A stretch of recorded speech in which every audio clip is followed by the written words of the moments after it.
Delimitation commission की report आने के बाद में जिस तरह से अगर बात कर रहे हैं, अलग अलग रिएक्शन जो है वो सामने आ रहे हैं। जब से डिलिमिटेशन कमीशन की रिपोर्ट जो है वो पब्लिक डोमेन में आई है, इससे कई पक्ष जो है वो खुश हैं और कई पक्ष जो है वो ना खुश हैं। लेकिन वहीं बात करते हैं हम रजौरी पुंछ की, जिसको जो है कश्मीर डिवीजन के साथ जोड़ दिया गया। आपने देखा कि अगर अभी की बात करते हैं, मुगल रोड जो है वो कुछ देर पहले ही ओपन हुआ है, लेकिन अगर आप यहाँ पर लोगों की बात करें, अब उन्हें जो है अपने काम करवाने के लिए जो है मुगल रोड का सहारा लेना पड़ेगा। लेकिन मुगल रोड जब खुलेगा तभी लोग जो है वो सहारा ले पाएंगे। लेकिन हमारे साथ जो है सोशल एक्टिविस्ट हैं माजिद खान, हम इनसे बात करते हैं। माजिद जी, मुगल रोड तो अभी कुछ दिन पहले ही ओपन हुआ है, आप लोगों को बहुत सी दिक्कतें होती है, जिस तरह से आप भी उन्हीं इलाकों से, पुंछ रजौरी से, लेकिन बात करते हैं यहाँ पर कि अब लोगों को उसका सहारा लेना पड़ेगा, लेकिन अगर वो खुलेगा तो ही तो लोग उसका सहारा लेंगे। देखिए, ये एक बहुत अच्छा हुआ जो कि रजौरी पुंछ के लोगों को आनंदनाग के साथ लगाया है। ये हमें बहुत इसका बेनिफिट है, क्योंकि पहले जब हम जम्मू के साथ थे तो जम्मू के वोटर बहुत थे, तो हमारे जो 12 लाख पॉपुलेशन थी, हमारा कोई भी कभी एमपी चुनकर बहुत मुश्किल से नहीं आता था। इससे ये होगा कि हमारा अगर कोई भी पीर पंजाल का आदमी अगर रिप्रेजेंटेटिव जो पार्लियामेंट में जाएगा वो हमारी बात रखेगा। हमारे रजौरी पुंछ के अपने ग्रेवेंसीज हैं, वहाँ भी 4 लाइन्स नहीं है, वहाँ रेलवे का सिस्टम नहीं है, वहाँ एयरलाइंस नहीं है। अभी एक इसका बड़ा बेनिफिट ये है कि जो हम हर बार भीख मांगते थे जाके ड्रीज काम के पास, कभी डीसी साहब के पास धरने देते थे कि मुगल रोड खोलो, मुगल रोड खोलो। उसका बड़ा ये बेनिफिट ये है कि टनल का वर्क जो स्टार्ट हो जाएगा और वो कह रहे हैं उसको फास्ट ट्रैक में किया जाएगा और विद इन डेज में उसको कंप्लीट किया जाएगा। उसका बड़ा बेनिफिट हमें ये होगा कि अगर मुगल रोड जो हमें 2 महीने के लिए खुलती थी वो 24/7 अगर वो मिलेगी तो हमारे जो है लोग कश्मीर के साथ भी जुड़ेंगे और हमारा रिप्रेजेंटेटिव भी इंशाल्लाह वहां से बनेगा। तो चलिए बात कर लेते हैं जिस तरह से जो सीट्स को रिजर्व किया गया, जिस तरह से डिलिमिटेशन कमीशन की रिपोर्ट है, लेकिन वहां पे तो जितनी भी सीट्स है नो की नो वो एसटी के लिए रिजर्व है, पहाड़ी के लिए तो कुछ भी रिजर्व नहीं है और पहाड़ियों को तो स्टेटस ही नहीं मिला जैसे कहा गया था। देखिए, जिस तरीके से मोदी जी कह रहे थे कि before assembly election if central government does not granted SC status to Pahari tribe, then Pahari tribe Jammu and Kashmir, Pir Panjal, across Jammu and Kashmir does not participate in assembly election. अगर हमें ये स्टेटस नहीं दिया गया तो हमारा सीधा बाइकाट है, इलेक्शन को बाइकाट करना है, क्योंकि अगर हमें हक ही नहीं है अपना रिप्रेजेंटेटिव को इलेक्ट करने का। हम 70% लोग हैं पीर रजौरी पुंछ में और बाकी जो है 30% में आगे उड़ी, कंगडार, करना वगैरह में है। अगर हमें हक ही नहीं है अपना रिप्रेजेंटेटिव चुनने का तो हम किस लिए मतलब वोट करेंगे। फिर गवर्नमेंट को एक काम करना होगा कि इलेक्शन लिस्ट से हमारे नाम भी काटने होंगे, क्योंकि अगर सिर्फ एक ही समुदाय को जो 30% है उन्हीं को ही अगर आप लिफ्ट कर रहे हैं, उनको फॉरेस्ट राइट एक्ट दिए, उनको पॉलिटिकल रिजर्वेशन दी, उनको हर चीज उनको बेनिफिट मिल रहे हैं, तो हमें हमारे लोग जो है एक ही माँ के 2 बेटे हैं, गुज्जर एक पहाड़ी, सोतेला जो ये प्रभाव जो हमारे साथ किया जा रहा है इसको हम बर्दाश्त नहीं करेंगे। अब हम इलेक्शन तक देख रहे हैं, हम सेंट्रल गवर्नमेंट से पूरी उम्मीद है कि हमें एसटी का स्टेटस मिलेगा। मोदी जी ने लाल किले से कहा था, अमित शाह जी ने जम्मू में कहा था। अगर हमारे साथ अगर इस बार इंसाफ नहीं हुआ तो जो पहाड़ी लोग हैं जम्मू कश्मीर में जो है इलेक्शन को बाइकाट करेंगे। मैं एक नहीं हूँ, हमारे साथ 18 लाख पॉपुलेशन है पहाड़ियों की, सारे इलेक्शन को बाइकाट करेंगे जब तक हमें एसटी का स्टेटस नहीं दिया जाता।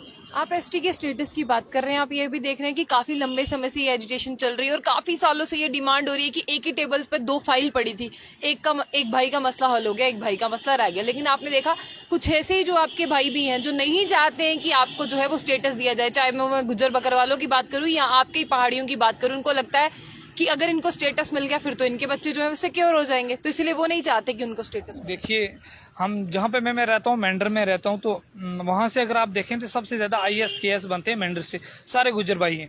हमें खुशी है कि हमारे इलाके से हमारे भाई आगे निकलते हैं, तो नाम रोशन करते हैं इलाके का, हर चीज़ का। लेकिन मसला ये है कि एक ही माँ के 2 बेटे, एक गुज्जर एक पहाड़ी, गुज्जर को हर चीज़ मिल रही है, उसको पॉलिटिकल रिजर्वेशन मिल रही है, उसको स्कॉलरशिप मिल रहा है, उसको हॉस्टल मिल रहा है। और ये शाहिद इकबाल साहब ने मिशन यूज स्टार्ट किया था, हर बच्चे को लैपटॉप मिला, हर बच्चे को IAS कोचिंग के लिए 1-1 लाख रुपया मिला। लेकिन हमारे पहाड़ी लोग हैं, वही पसमानदा लोग हैं, उसी कल्चर में रह रहे हैं, उन्हें कुछ नहीं मिला। पहाड़ियों लोगों को आज तक कुछ भी नहीं मिला और पहाड़ी लोग पिछड़े हुए लोग हैं।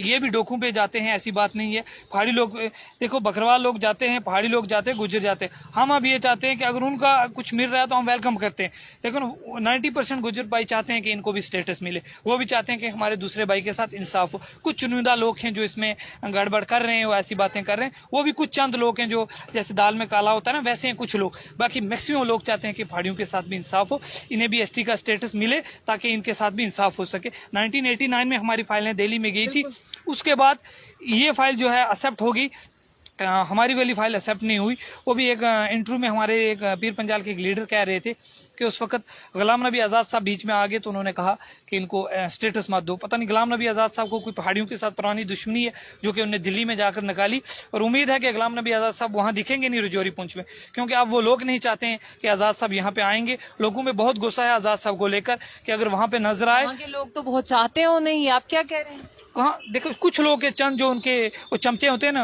कि किसी लीडर के चमके पैर दबाने वाले कुछ लोग हैं जो चाहते हैं। बाकी आज़ाद साहब मुझे नहीं लगता कि पीर पंजाल सुनी सुनाई बातों पर यकीन कर रहे हैं। मैं नहीं क्या बोल रहे आप सीधा एक हमारे एक्स कैबिनेट मंत्री थे रफीक हुसैन खान साहब, उनका एक इंटरव्यू आप सुने, उसमें उन्होंने खुद कहा है कि आज़ाद साहब जो हैं पहाड़ियों के दुश्मन है। तो अगर वो पहाड़ियों के दुश्मन है तो मेरे दुश्मन है। देखो पहाड़ी लोग नहीं चाहते कि आज़ाद साहब ऐसा काम करे। आज़ाद साहब ने अपने चुनाव वैली में भी कुछ नहीं किया। वो महराज मलिक साहब कहते हैं कि इधर भी उन्होंने कुछ नहीं किया, उन्होंने सिर्फ अपने परिवार वार को ही आगे बढ़ा रहे हैं। देखो आज़ाद साहब का एक चाचे का लड़का वो बीजेपी में आ गया, क्यों आ गया कि आज़ाद साहब ने किसी को वहाँ कोई बेनिफिट नहीं दिया। तो पहाड़ियों लोगों के साथ भी उन्होंने बड़ी नाइंसाफ़ी की है। आज़ाद साहब को माफ़ी मांगनी चाहिए अगर उन्होंने इस तरीके का व्यवहार पहाड़ियों लोगों के साथ किया। पहाड़ी कौम जिंदा दिल कौम है, ये नेशनलिस्ट कौम है, ये हमेशा आर्मी के साथ बॉर्डरों में शाना बशाना खड़ी है और इसने साथ जंगें भी 3 लड़ी हैं, 47 लेना 71 पेंट देख लें।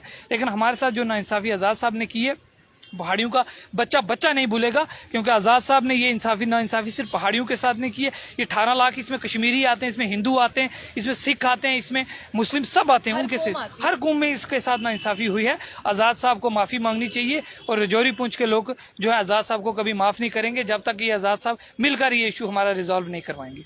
चलिए बात कर लेते हैं मौजूदा सरकार सेंट्रल गवर्नमेंट की। आपने देखा कि यूनियन मिनिस्टर आए थे, उन्होंने कहा कि जिस तरह से पहाड़ियों में से भी जो है सीएम हो सकता है, तो ज्यादा होप जो है वो वहीं से जागी है। लेकिन अभी रैली हुई थी, तो आपको क्या लगता है वहाँ पे पहाड़ियों का जिक्र भी हुआ? सब पहाड़ी जो है अपनी अपनी पोशाक में वहाँ पे पहुंचे थे। नहीं, हम मोदी जी का वेलकम करने आए थे। ये पंचायत की रैली थी, ये कोई पहाड़ियों के इशू की रैली नहीं थी, क्योंकि यहाँ पे डीडीसी बीडीसी सरपंच वगैरह आए हुए थे, तो यहाँ के पहाड़ियों का वैसा कोई इशू था ही नहीं।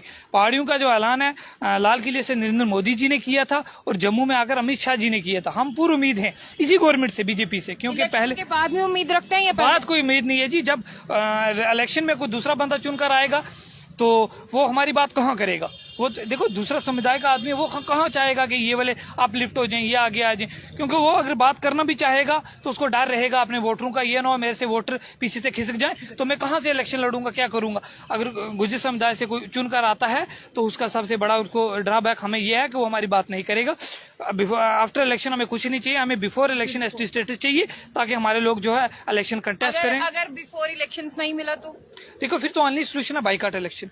देखो 18 लाख पॉपुलेशन, जब 18 लाख पॉपुलेशन बाइकआउट करेगी, क्यों नहीं करेगी? देखो जब जो लीडर्स हैं उनको वोटर ही नहीं है, उनको वोटर इलेक्शन कंटेस्ट करने का उनको है ही नहीं है, हक ही नहीं है, तो वो क्या करेंगे? अब जो जिसने प्रोफेशन लीडरी का ही रखा हुआ है तो उसके पास दूसरा बेनिफिट तो है ही नहीं है। अब लोगों की अगर खिदमत करने के लिए कोई निकले हैं लीडर, हमारे पहाड़ी लोग हैं। आप मुश्ताक बहारी साहब को देख लें, उन्होंने 40 साल का कैरियर था, फारूक अब्दुल्ला साहब ने कहा तो उन्हें छोड़कर यहाँ आ गए कि फारूक अब्दुल्ला साहब ने यही रोका कि आप जो पहाड़ियों की बात मत करो, सिर्फ यही बात कही। तो मुश्ताक बहारी साहब ने उसी दिन फारूक अब्दुल्ला साहब को गैर बात कह के आप निकलो, हमारी जब हकूम की बात आएगी तो हम आपके साथ नहीं खड़े हो सकते। बिल्कुल बिल्कुल। तो चलिए मैं आपका एक मैसेज जानना चाहूंगी, जितना भी आपका पहाड़ी यूथ है, मैं ये भी देखना चाहूंगी कमेंट बॉक्स में वो कमेंट भी जरूर करें, क्या वो इलेक्शन से पहले ये स्टेटस चाहते हैं या बाद में चाहते हैं, और अगर नहीं मिलता है तो वो क्या इलेक्शन बाइकआउट करेंगे?